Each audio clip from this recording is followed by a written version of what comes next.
Ok, doutores e doutoras, vamos para a nossa aula número 24, a nossa específica de português, agora com questões de literatura e ainda sobre o modernismo. Vamos falar um pouquinho mais do modernismo. Vamos lá. Veja essa questão. Se você observar, as questões elas trazem as características do modernismo e as características do autor.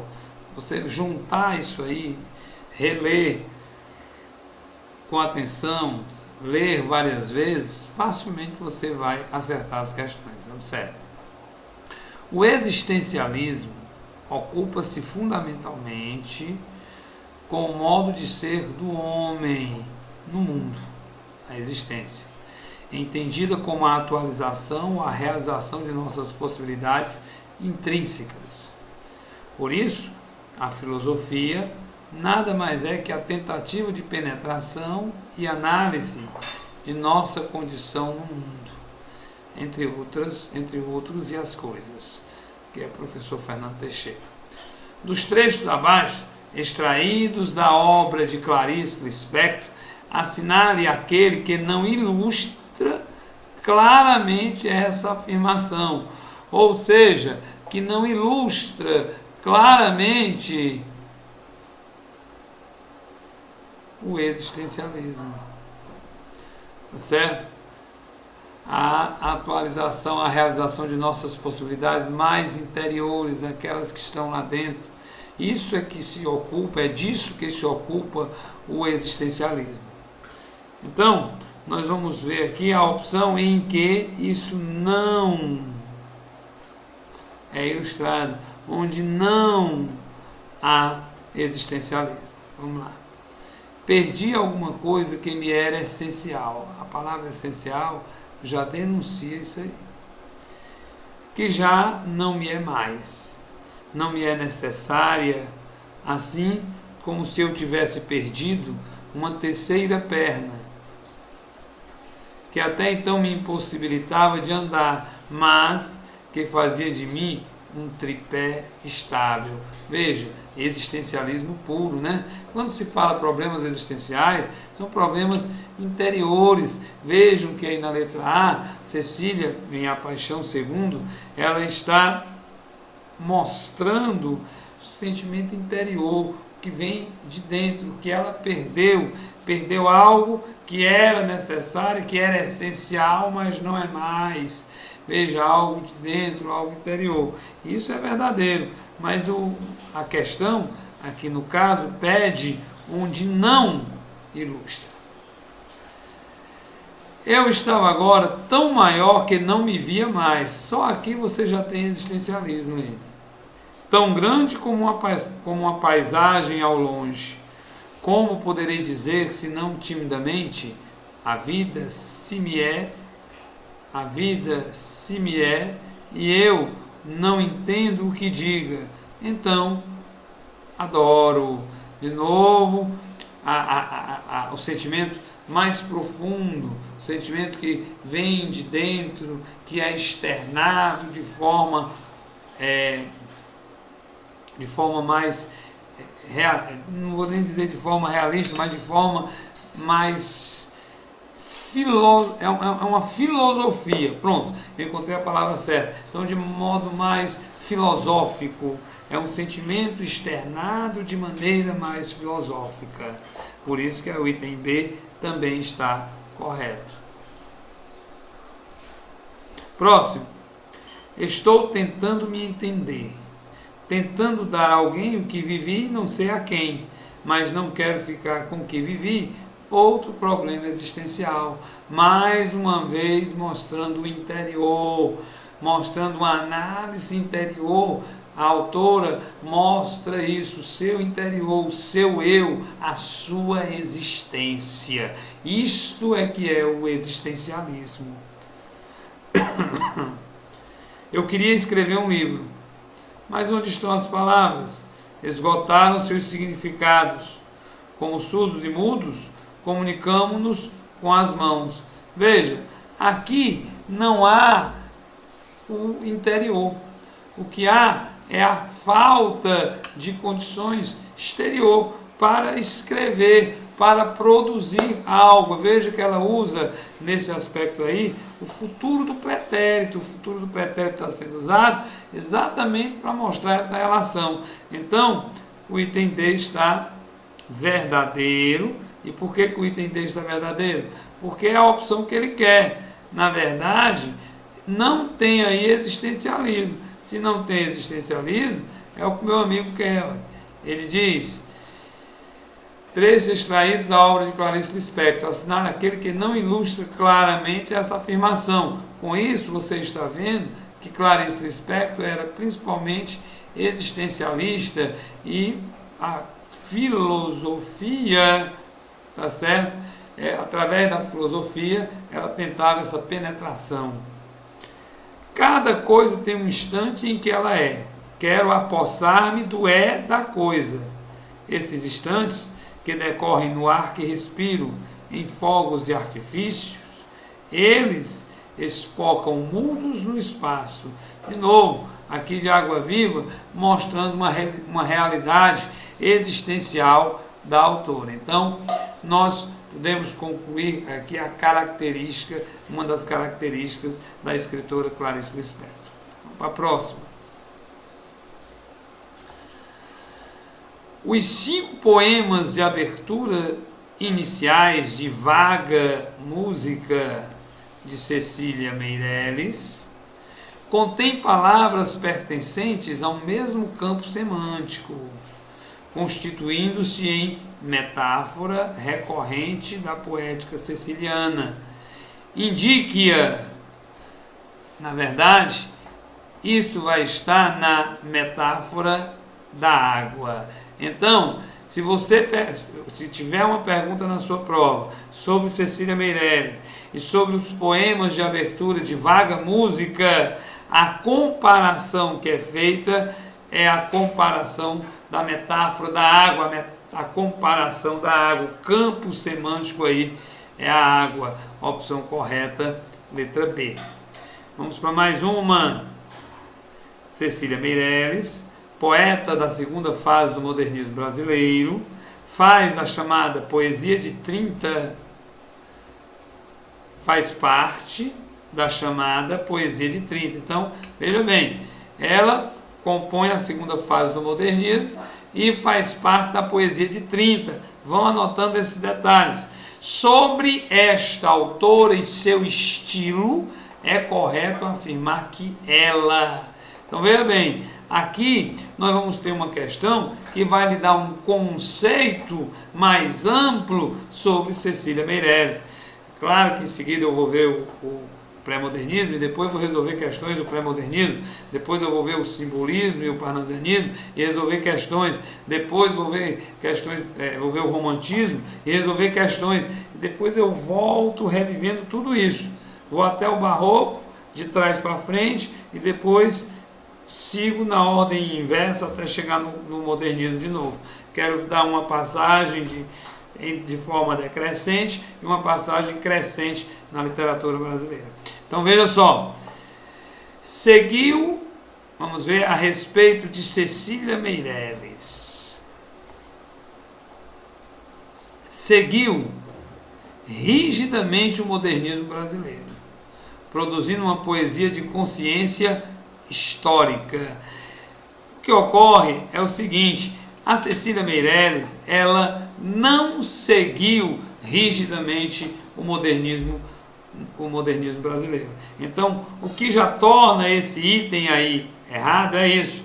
Ela não seguiu rigorosamente o modernismo brasileiro, produzindo uma poesia de consciência histórica. Então, ela não fez isso. No item B, ele até começa de forma correta, quando ele diz assim: não seguiu rigidamente o modernismo brasileiro. Beleza, até aí está certo. Mas ele erra quando diz, produzindo uma obra de traços parnasianos.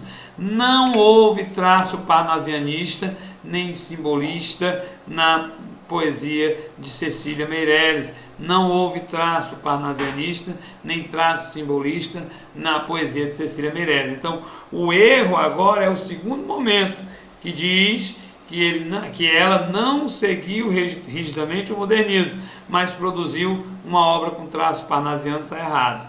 Vamos ver a C. Seguiu rigidamente o modernismo brasileiro. Já está errado.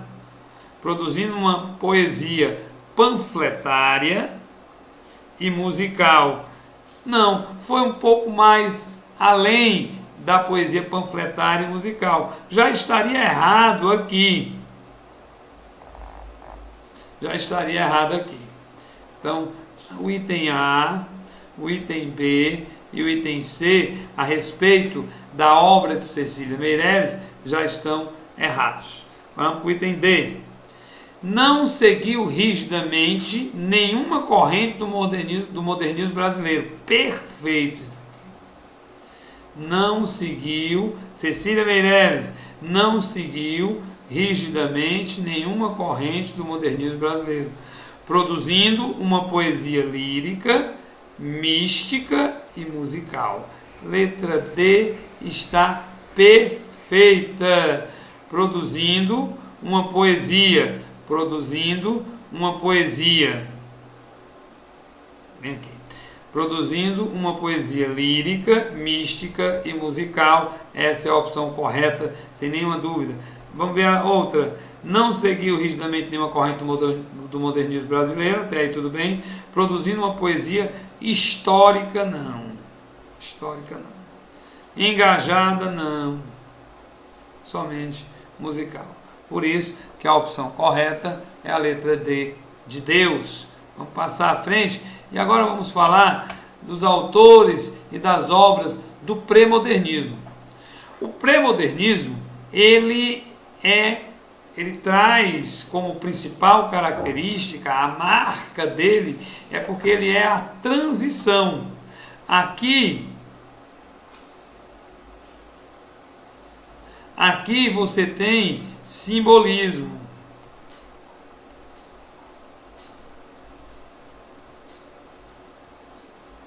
E aqui você tem modernismo.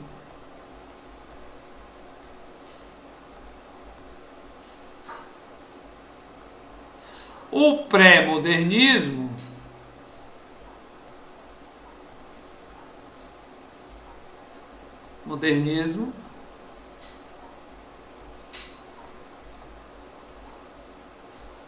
ele vai estar exatamente aqui, na transição entre o simbolismo e o modernismo.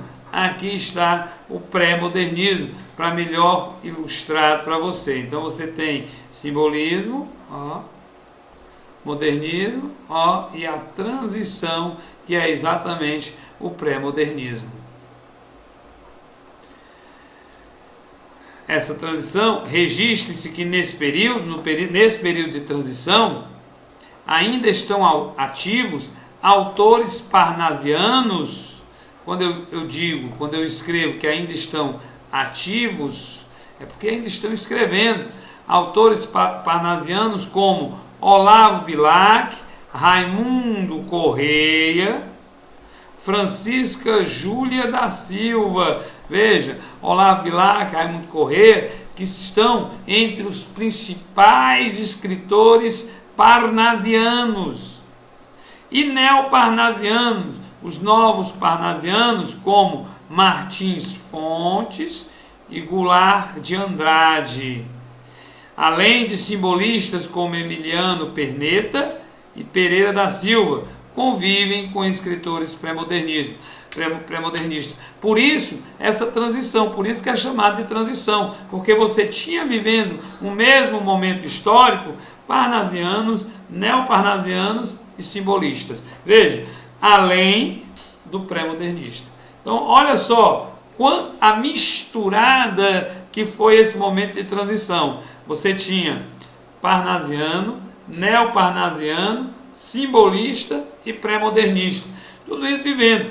Dentre os parnasianos que ainda estavam ativos, Olavo Bilac e Raimundo Correia são os grandes, os importantes. Francisca Júlia entra como parnasiano. Já neoparnasianos, ou seja, os novos, Martins Fontes e Goulart de Andrade. Além deles, desses parnasianos e neoparnasianos, você tem os simbolistas, que ainda estavam presentes. Por isso que o pré-modernismo, como nós ilustramos aqui para vocês, ele fica no meio. E nesse meio de pré-modernismo, você tem você pode até botar aqui, ó. Você tem parnasianos,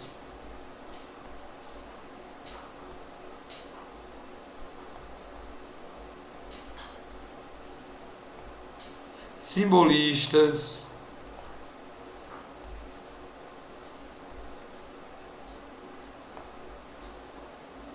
e neoparnasianos. Tudo isso vivendo misturado numa mesma época. Bom, então, doutores e doutoras, quem são os autores do pré-modernismo? Afonso Henriques de Lima Barreto. Afonso Henriques de Lima Barreto. Qual romance? O Subterrâneo do Morro do Castelo, Recordações do Escrivão Isaías Caminha, As Aventuras do Dr. Bogoloff, Triste Fim de Policarpo Quaresma, talvez a mais conhecida, em que se misturam crítica, análise e humor, Numa e a Ninfa, Vida e Morte, de M.J. Gonzaga de Sá, Bagatelas, Clara dos Anjos, Póstumo, Histórias e Sonhos. Sátira, Os Bruzundangas e Coisas do Reino de Jabom. Conto, História e Sonho, Outras Histórias e Contos Angelinos. Artigos e Crônicas, Bagatelas, Feiras e Mafuás, Marginália e Vida Urbana. Observe quanto Lima Barreto escreveu, e você vai ter que memorizar isso aí. Ele é um autor pré-modernista e você vai ter que memorizar. Essa parte é sua. Nós estamos colocando aqui o que pode cair, e essa parte, memorizar os principais romances, o romance que falou da sátira, o conto, os artigos e crônicas, estão aqui simplificados para você. Ainda é autor pré-modernista José Pereira da Graça Aranha. Deixa eu botar aqui com José Pereira da Graça Aranha. É o Graça Aranha. Qual foi o romance de tese? Canaã, 1902. Retrata o que é que Canaã fala. Retrata a vida em uma colônia de imigrantes europeus no Espírito Santo. Prosa, a estética da vida, espírito moderno e a viagem maravilhosa. Teatro, Malazarte. Depois nós temos Raul de Leone Ramos. Pode aparecer na sua prova só como Raul de Leone, só como Graça Aranha, só como Lima Barreto. Então veja, qual foi a poesia de Raul de Leone, pré-modernista também, Ode a um Poeta Morto, que ele dedicou a quem? A Olavo Bilac. O CESP adora isso. A poesia Ode a um Poeta Morto foi dedicada a Olavo Bilac, escrito por Raul de Leone. Aí você vai dizer, certo ou errado? Aqui está a resposta. Euclides Rodrigues da Cunha, mais conhecido como Euclides da Cunha. E aí os sertões, nós já falamos, né, do paralelo entre os sertões. Aborda de forma jornalista a Guerra de Canudos. A obra divide-se em 3 partes. A terra, detalhada descrição da região. O homem, sobre a etnologia brasileira. E a luta, relata o conflito. Peru versus Bolívia, contrastes e confrontos. A margem da história, Póstumo e Diário de uma Expedição. Esse póstumo aqui é que foi publicado após a morte. A Margem da História e Diário de uma Expedição são obras póstumas. Por que póstumas? Porque foram publicadas após a morte de Euclides da Cunha. Isso pode cair também. Então você diz, olha, o livro A Margem da História é um livro póstumo, ou seja, já tinha morrido. Diário de uma Expedição é um livro póstumo, já tinha morrido. Nós vimos, isso aconteceu também, deixa eu voltar aqui, com outro livro póstumo que nós anotamos aqui, deixa eu ver. Eu falei nesse instante aqui, rapaz. Deixa eu ver. Então, Recordações de Escrivãs, Isaías Caminha, As Aventuras do Doutor Triste Fim de Policarpo Quaresma, em que se mistura tal, Uma Ninfa, Bagatelas, Clara dos Anjos, está aqui. Clara dos Anjos também é um poema póstumo, ou seja, também é um poema que foi publicado após a morte de quem? De Lima Barreto. Então eles pedem esses detalhes, e são esses detalhes que você tem que anotar. Nós estamos deixando aqui claro para vocês. José Simões Lopes Neto, com os contos Cancioneiro Guasca, Contos Guachescos, Lendas do Sul e Casos de Romualda. E o mais importante deles, José Bento Monteiro Lobato, mais importante dos pré-modernistas, com obras como Urupês, Cidade Mortas, Negrinhas, Contos Escolhidos, e na literatura infantil, o maior destaque da nossa língua, na literatura infantil. Então, vários, A Menina do Narizinho Arrebitado, Fábulas de Narizinho, e por aí vai.